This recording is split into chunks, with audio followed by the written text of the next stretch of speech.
නිලංග දෑල සම්බන්ධව අපි විටින් විට ඔබට තොරතුරු ගෙන එනවා. අපි ඔබට කිව්වා අපි ළඟ තියෙනවා මේ ගන්ත්‍රයක් මේක තමයි කපටි උපාසකයා. මේ පොත තුල මොහුගේ සියලුම ක්‍රියාකාරකම් පිළිබඳව අන්තර්ගත වෙනවා. ඒක නිසාම අපි මේ පොත පරිශීලනය කරමින් ඔබට මේ තොරතුරු ගෙන එනවා. මොකද මේ පොත ලංකාවේ බොහොම අල්පයි ගන්න දාන තොග මේ නිලංග දෑලගේ කට්ටිය ඇවිල්ලා තොග පිටින් අරගෙන යනවා සමාජගත කිරීම වළක්වන්න. ඉතින් හොඳ සේල් එකක් ඒක ලියපු මහත්මයාට. මොකද පොතක් 1200යි මං හිතන විදිහට දැන් පොත රුපියල් 5000කට විතර වගේ මුදලකට මේක එළියට දෙයි. මොකද හේතුව මේ පොත් ඔක්කොම ගන්න නිලංග දෑල. මොකද බයට. දැන් ඒ නිසාම අපි තීරණය කරා මේ පොතේ තියෙන පිටුවෙන් පිටුව කතා කරන්න. අපි මේකේ පළවෙනි එපිසෝඩ් එක ඔබට ගෙන ආවා මේ පොතත් එක්ක. මේ අද ගේන්නේ දෙවෙනි එපිසෝඩ් එක. මේකේ තමයි අර ජනප්‍රිය ඇත්පැටෙක්ව මේ අරගෙන හොරකම් කරගෙන ගෙනල්ලා අන්තිමට ඒ ඇත්පැටව ගඟේ ගහගෙන ගිහිල්ලා මැරිච්ච සිද්ධිය. ඒක මම කියන්නම්. ලංකාවේ ඇත්තු සහ අලි කියලා කියන්නේ ඊ타මත්ම අපේ ඈත අතීතයේ ඉඳන්ම අපේ සංස්කෘතියත් එක්ක බැඳිච්ච සත්ත්ව විශේෂයක්.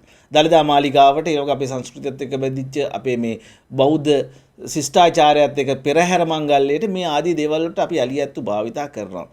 ඒ වගේම පන්සල් පල්ලි වලට අලි ඇත්තු පූජා කරනවා. ඒවා මානව හිමිකම් සංවිධාන එහෙම නැත්නම් ඔය සත්ව සංවිධාන අරවා මේවා කෑ ගැහුවට අපේ සංස්කෘතිය ඒකට විරුද්ධ වෙන්න බෑ. ඒක තිබුණ දෙන්. ඒක කමක් නැහැ.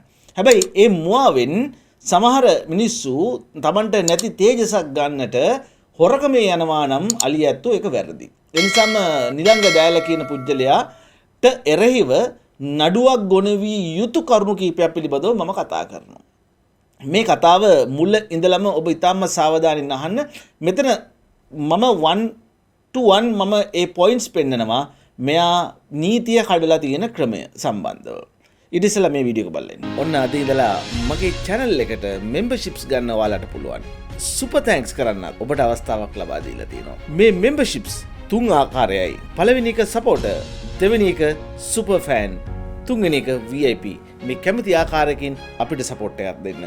අපි යන මේ ගමනට අපිත් එක්ක අත්වල් බඳ ගන්න. ගිහිල්ලා එන්නම් මම සාලිටි facts and figures එක. බොහොම ස්තුතියි අපිව තාම subscribe කරලා නැත්නම් ඉතාමත් ආදරෙන් ඉල්ලා සිටිනවා අපිව subscribe කරන්න කියලා. ඒ වගේම අපේ description bar එකට යන්න. description එකේ පල්ලෙහා ඔබ බැලුවොත් ඔබට තේරෙනවා ඔබ ඉන්න රටත් එක්ක ඔබට අපේ groups වලට එක්ව වෙන්නත් පුළුවන්. ඒ වගේම ඔබ අපගේ WhatsApp channel එකට connect වෙන්නත් පුළුවන්. ඒ වගේම අපේ virtual parliament එකට connect වෙන්නත් පුළුවන්. ඒ වගේ ඔබගේ අදහස් ඒ ආදී සියලු දේ අපිට දැනන්නට ඔබට හොඳ අවස්ථාවක් තියෙනවා. ඒ වගේම subscribe කරලා නැත්නම් නැවත subscribe කරන් පිටරටක ඉන්න කෙනෙකුට join වෙන්නත් පුළුවන් අපිත් එක්ක Patriot සමාජිකත්වය අරගෙන right. ඕක තමයි එතන තියෙන කතන්දරය. දැන් අපි ආයි නැවත කතන්දරයට එමු මේ නිලංග දෑල සම්බන්ධව. මේ මම කියන්නාවේ මේ අලි ඇතුන් සහ අපේ සංස්කෘතිය සම්බන්ධ අපේ ඉතිහාසය. මේ ඉතිහාසය විනාශ කරන්න ඉස්සර සුද්දෝ අලි ඇත්තු දඩයම් කරා. ඒකේ ප්‍රධාන කීප දෙනෙක් ඉන්නවා. එක්කෙනෙක් තමයි මේ ඉංග්‍රීසි ජාතික මේජර් තෝමස් රොජර්. ඊළඟට කැප්ටන් ගල්වේ. ඊළඟට මේජර් එතින්ලර්. දැන් මේ එතින්ලර්ලා මේ ඔය සෙට් එක මේ අපේ අලි ඇත්තු ගහණයෙන් 50% විතර නාස්ති කරා.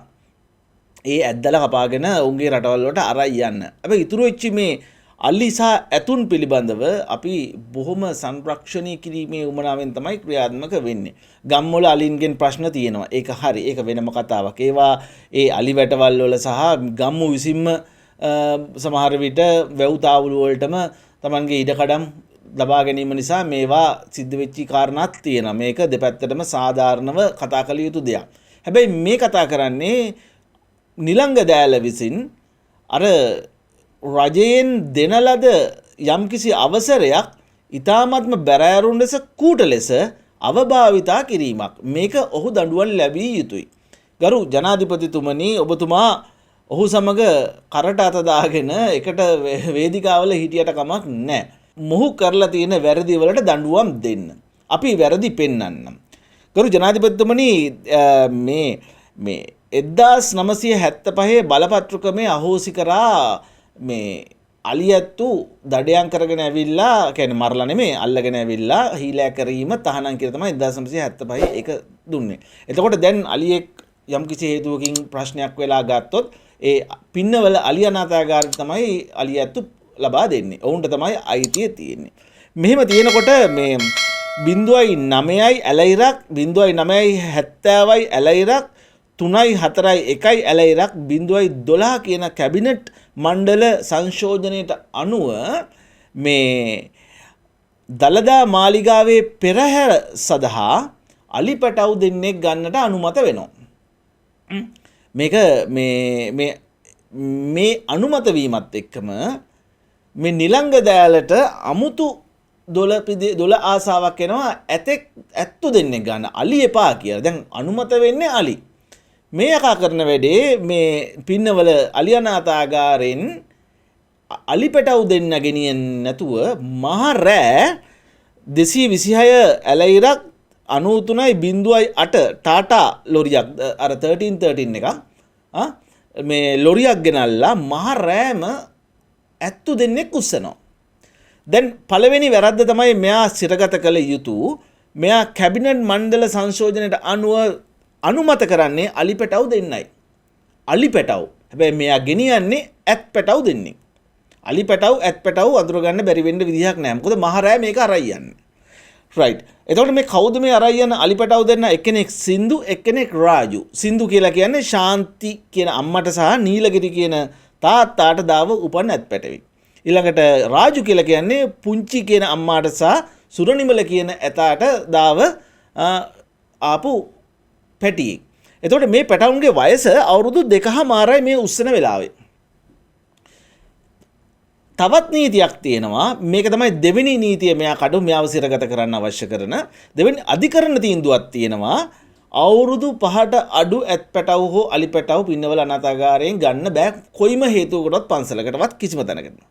එතකොට මේ අවුරුදු 5 නිර්ණායකය මේ අධිකරණ තීන්දුව කඩලා තමයි මේ කියන වසලයා මේ කියන ඇත් පැටව් දෙන්නව අරයි යන්නේ. ඒක වැරද්දක් වෙන්නේ ඒ ඇත් පැටව් කිරි බොන වයසේ පැටව්. මේ අවුරුදු 2.5 කියලා කියන්නේ මේ පොඩි ඇත් පැටව්. මේ ඇත් පැටව් කිරි බොනවා තාම අම්මගෙන්. ඇතෙක් හැදිලා එන්න නම් ඒ මූලික පෝෂණය තියෙන්න බෑ. සමපෝෂ දෙන්න. නැත්තම් ලංකා අපේ මේ මිනිස්යන්ට වගේ. ඒක නිසා ඇතුන්ට ඒ පෝෂණය අවශ්‍යයි. එතකොට මේ කියන මේ වසලයා කියන්නේ නැතුව වෙන කතාවක් නෑ මේ දෑලට. එතකොට මේ වසලයා මෙන්න මේ අරයි යනවා මෙන්න මේ පැටව් දෙන්නව. රයිට්.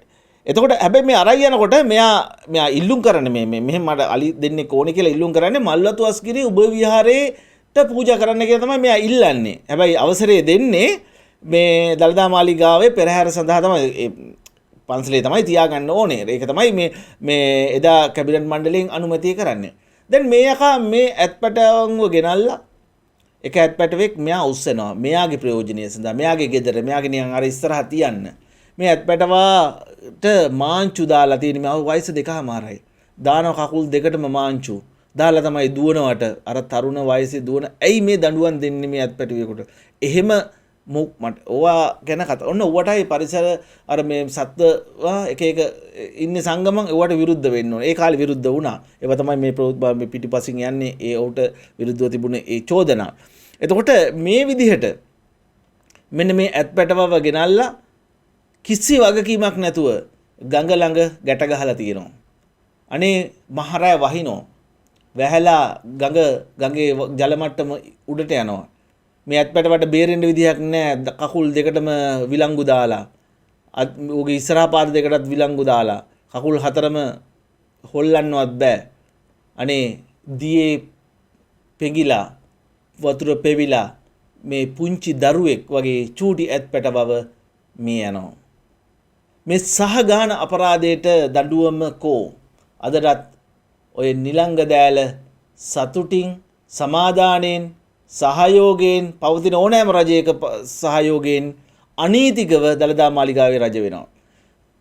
විහාරගම් දේවාල පනතේ තියෙන්නේ අවුරුදු 10යි උපරිම කෙනෙකුට. මෙයා 2005 පත් වෙන්නේ. 2015 මෙයා යන්න ඕනේ. ඒ පනතේ තියෙනවා තවත් වගන්ති දෙකක්. ජනාධිපති කෙනෙකුට පුළුවන් අවුරුද්ද බැගින් දෙපාරක් දෙන්න. හරි 2017 වෙනකන් ඉන්නවා. එයා යන්න ඕනේ නෑ. එයා අනීතිකව කිසිම ඔය කියන වගන්ති කිසිවක් සත පහකට මායින් ගන්නතුව හිටපු දේශපාලකයන්ගේ ආදරයේ සුවිච කීකරු කුක්කෙක්සේ 2025 වෙනකන් ඉන්නවා. ඔන්න 2025 හෙට අනිද්දා තියෙනවා නැවත ඔහුගිට ඉන්න ඡන්ද විමසීමක්. මේකටත් ඔහු තරග කරනවා. ඒ තරග කරන්නේ පවතින දේශපාලන අනුර කුමාර දිසානායකගේ සහ විශේෂයෙන්ම සමහර මැති ඇමතිවරුන්ගේ ආශිර්වාදින්. ඇයි මෙහෙම වෙන්නේ? අපිට අහන්න තියෙන එකයි. ඇයි මෙහෙම වෙන්නේ? මිනිසුන් බලාපොරොත්තු වෙච්ච ක්‍රමයේද මේක? ගරු ජනාධිපතිතුමනි, ඔබතුමා මේ විදිහට ගිහිල්ලා කුරුණෑගල ඇත්කද රජමහි විහාරයේ මෙයත් එකට ඉඳ ගන්නකොට මේවා මතක් වුණේ නැද්ද? මේ නැති කරගන්නේ ජනාධිපතිතුමනි ඔබතුමාගේ ඡන්ද පදනමයි. ඒක හොඳට මතක තියාගන්න. මේ නැති කරන්නේ ජනාධිපතිතුමාගේ ඡන්ද පදනමටත් අමතරව මිනිසුන්ගේ හීනයි. මිනිස්සු ඔබට ඡන්ද දුන්නේ මහා හීන තොගයක් තියාගෙන. ඒ හීනයි ඔබතුමා නැති කරන්නේ. හොඳින් හිතන්න. මේවා අපි කියන්නේ රජය පෙරලන්න නෙමේ, රජය ආරක්ෂා කරන්නයි. ගිහින් එන්නම් මම සලිදි. Valiant voice, the best voice with every fact in Sri Lanka's eyes. The nation's guide with the vision news. We are the best, the first, and now with Aliyah T we make the vow.